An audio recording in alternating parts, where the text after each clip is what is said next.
नमस्कार। अम, अभी हाल ही में मैं गृह मंत्री जी का एक बयान सुन रहा था। एक चैनल में उन्होंने कुछ ऐसी बातें कही जिससे मुझे बहुत ताज्जुब हुआ, क्योंकि जो कॉन्स्टिट्यूशन अमेंडमेंट बिल 111 और 113 अभी हाल ही में पार्लियामेंट में पेश हुआ, उसके बारे में उन्होंने कुछ कहा। और उन्होंने कहा कि हम तो नैतिकता के आधार पे इसको लाए हैं, और हम चाहते हैं कि जो ऐसे क्रिमिनल लोग हैं, आरोपी लोग हैं, जिनके खिलाफ एफआईआर दर्ज होती है और ऐसे अपराध के लिए दर्ज होती है जहां सजा 5 साल से ज्यादा हो, तो निश्चित रूप से उनको अगर 30 दिन में हिरासत में रखेंगे तो 31 दिन में उनको इस्तीफा देना पड़ेगा, और नैतिकता के आधार पे हम ये कानून लाए हैं, ये उन्होंने कहा। मुझे बड़ा ताज्जुब हुआ, क्योंकि नैतिकता के आधार पे तो उन्होंने कई सरकारें गिराई हैं।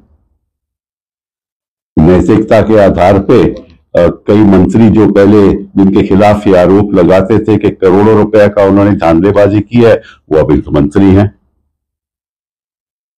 नैतिकता के आधार पे जो कांग्रेस में थे, जिनके ऊपर आरोप थे, वो आज यहां बैठे हुए हैं।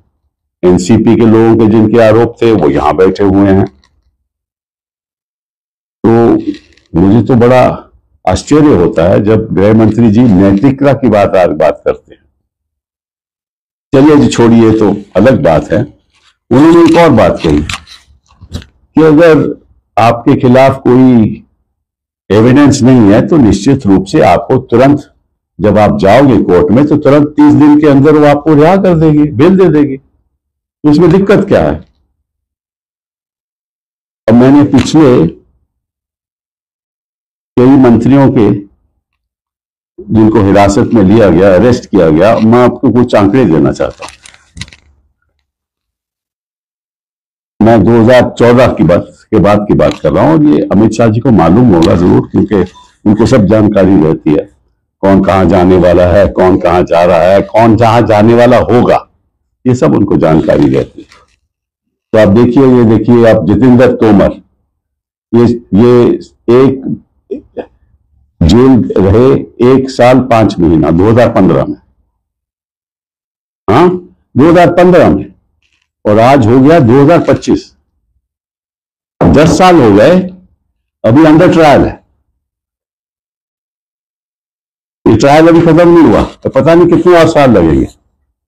फिर आइए मदन मित्रा टीएमसी, 1 साल 9 महीने 2014 में गिरफ्तार हुए थे, अरेस्ट हुए थे, और बेल इनको 2016 में मिली, और अब हो गए 11 साल बाद ट्रायल हो रहा है। फिर आइए आप नवाब मलिक, एनसीपी, 18 महीने, ये हुआ, इनका अरेस्ट हुआ फरवरी 2022 को, जुलाई 2023 में बेल मिली, अंडर ट्रायल है। फिर आइए आप सत्येंद्र जैन, ये रहे 18 महीने अंदर, अरेस्ट हुए 2022 में, बेल मिली 2024, और अभी क्लोजर रिपोर्ट फाइल हुआ है। सीबीआई ने क्लोजर रिपोर्ट फाइल किया है कि कोई केस नहीं है इनके खिलाफ। तो ये बेचारे 18 महीने जेल में रहे, कोई केस इनका खिलाफ नहीं है, और अंडर ट्रायल कहते हैं, पीएमएलए में अंडर ट्रायल रहे हैं। सत्येंद्र जैन, वो मैंने बात कर दी। अब पार्था चैटर्जी टीएमसी, 3 साल जेल में रहे, 2022 में अरेस्ट हुए, अगस्त 2025 में बेल मिली, और अंडर ट्रायल।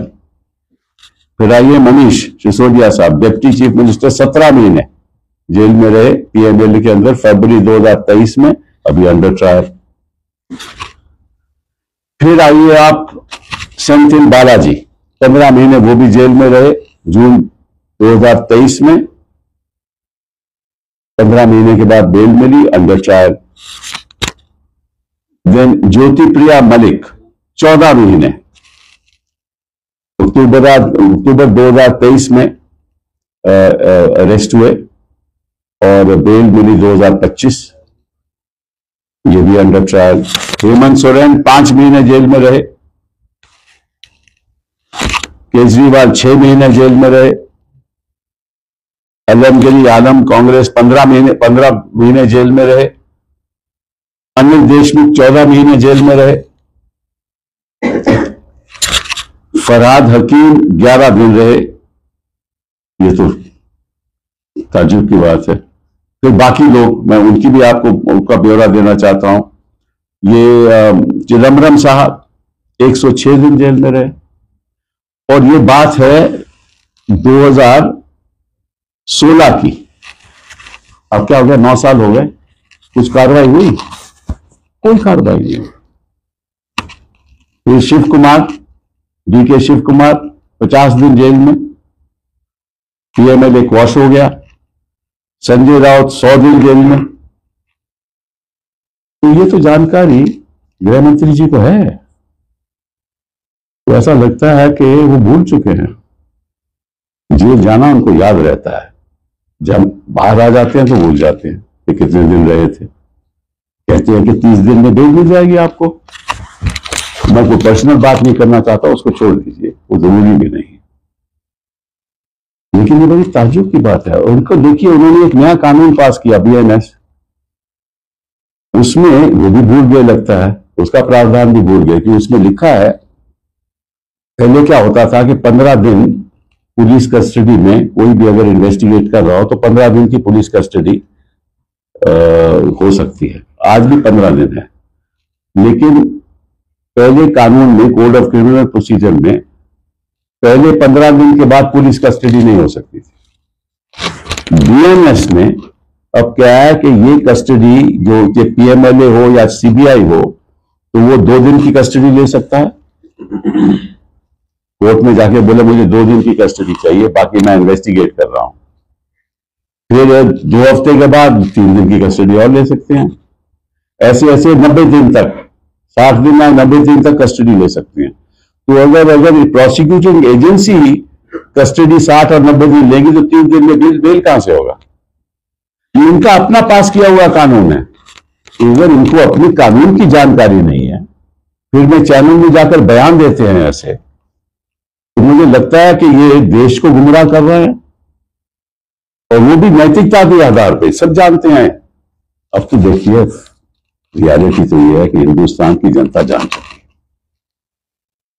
जान चुकी है कि कितना लगाव है इनका नैतिकता के प्रति। तो मैं गृह मंत्री जी से कहूंगा, ये जो कानून लाए हैं ना, ये केवल ऑपोजिशन के चीफ मिनिस्टर्स और मिनिस्टर के खिलाफ उनको विरासत में लेकर ऑपोजिशन की सरकारों को डिस्टेबलाइज करना, यही आपका इरादा है। और ये नैतिकता की बात जो आप करते हो ना, ये छोड़ दो, क्योंकि इससे कोई फायदा नहीं, कोई इससे प्रभावित नहीं होगा।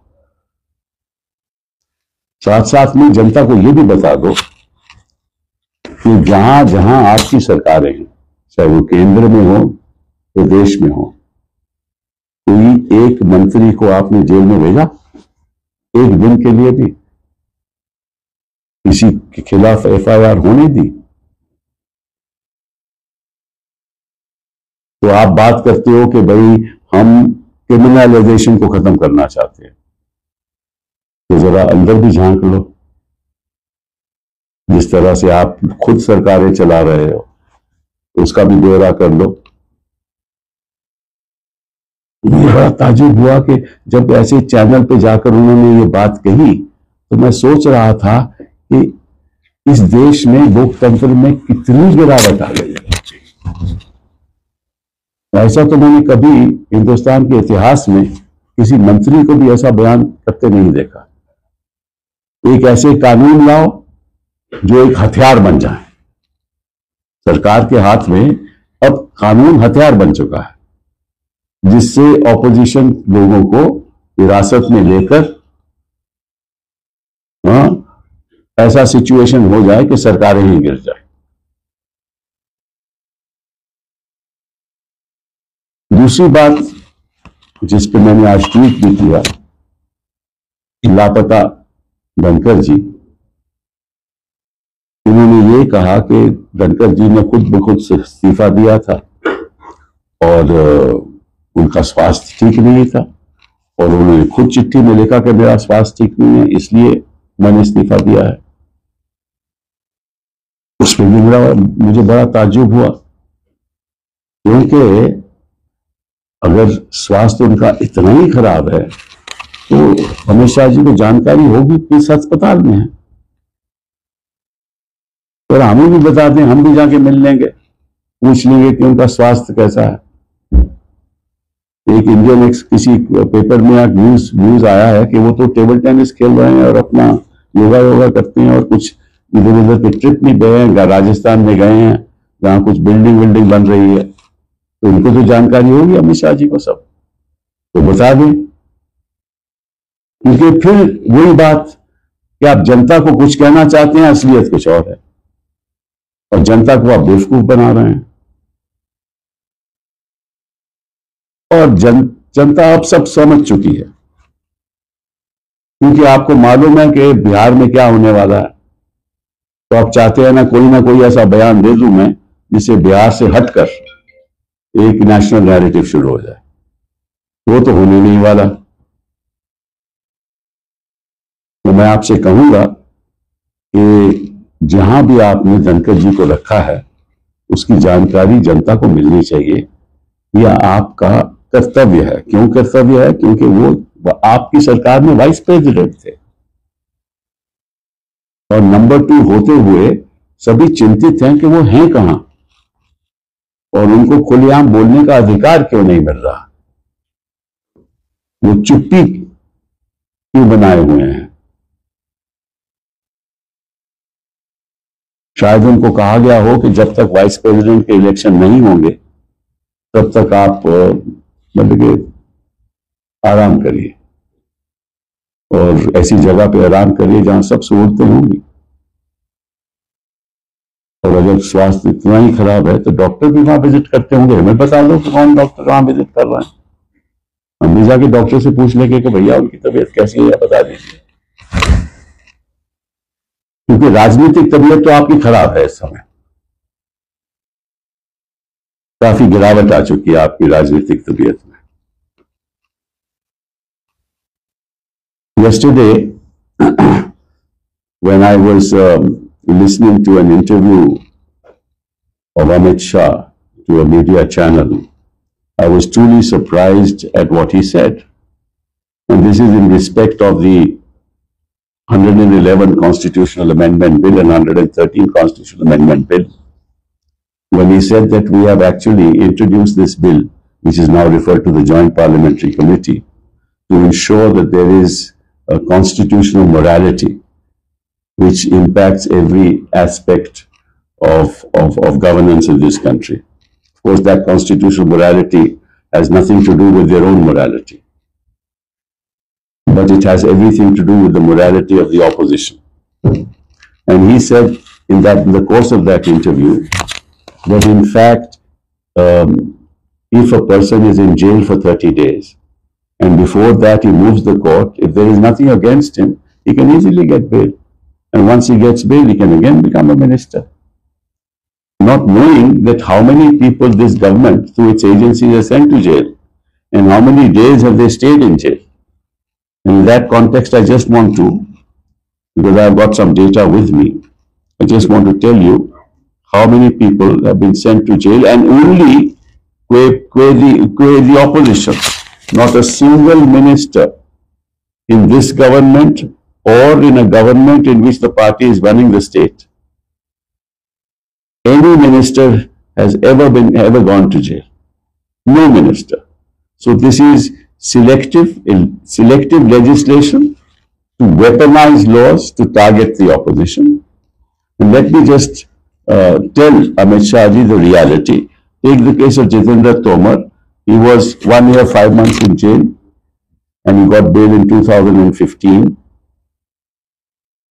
Actually, I'm wrong. I'm sorry. I made a mistake. It's 1.5 months in jail.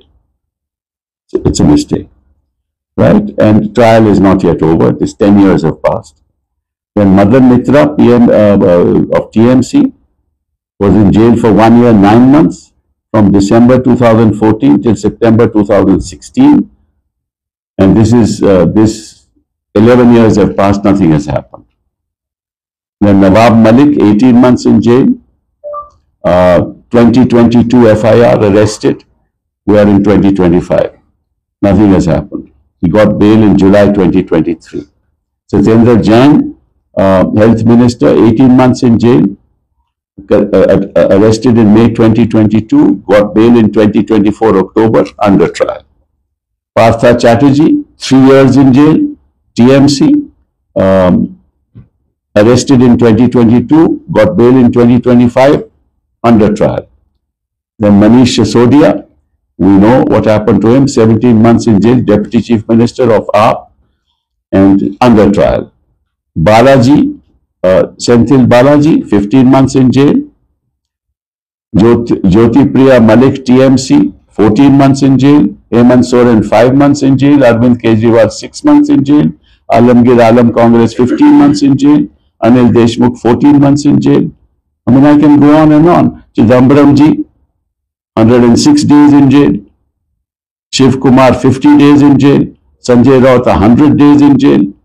And none of this is no trial has completed. And this is still going on. So he knows, the Home Minister knows, that when the PMLA and the CBI are after them, nobody comes out.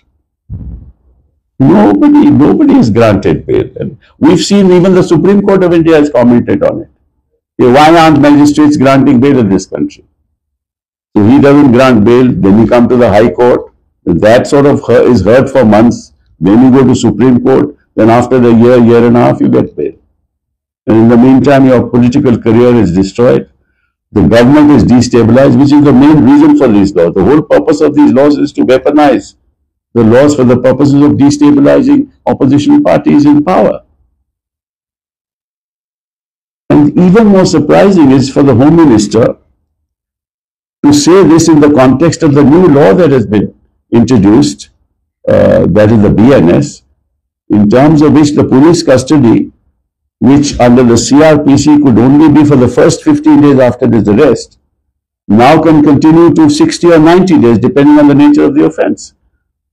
So the CBI or the ED can take custody for 2 days, for 1 week, 3 days for another 1 month, 4 days and another 2 months, and carry on for 60 days or 90 days. And he knows that. So he knows that under the new BNS, nobody will ever get bail in 30 days because the agency will say, we are investigating the offense. There is no question of granting bail. So he knows that. And yet, he has made a public statement that within 30 days you will get bail if you are innocent. In fact, I have seen in the past, people who are guilty are made innocent. And people who are innocent are convicted. It has happened in so many cases. We know that, you know that, even Amit Shah ji knows that. But the purpose is not the vindication of the law. The purpose is not upholding principles of constitutional morality. And who is this government to talk about constitutional morality? Can our Home Minister talk about constitutional morality in which, in the context of the way Maharashtra government was thrown out? In the way Uttarakhand government, the Congress government was thrown out, Madhya Pradesh it was thrown out, and the manipulations that took place, Karnataka it was thrown out. I can give any number of examples, Goa, any number of examples. So you use the law to throw on governments, you buy people, you offer them plum postings, you offer them the ministerships, or become members of parliament in the Rajya Sabha. And then you talk about constitutional morality. I don't think in the history of India, we've seen a government which is so constitutionally immoral as this government. So, the fact of the matter is, my dear Home Minister, everybody knows the reality by now. Everybody knows कि कितने पानी में हो आप, और सब जानते हैं. Or the fact of the matter is that you know very well that the tide is turning and has turned in Bihar, and you want to sort of divert the attention of the people of this country to other issues like this one. But now the situation is different. I mean, you can fool people some of the time, and you can fool some of the people some of the time, but you can't fool all the people all the time. It seems you're trying to do that. That's not going to happen. Try and take care of the future of India instead of the future of the opposition parties in India. Thank you very much. Sir, amidst this debate, now today also there are ED raids conducted at the residence of the former Health Minister Saurabh Bhardwaj regarding the hospital construction case. Now the Aam Aadmi Party is saying that when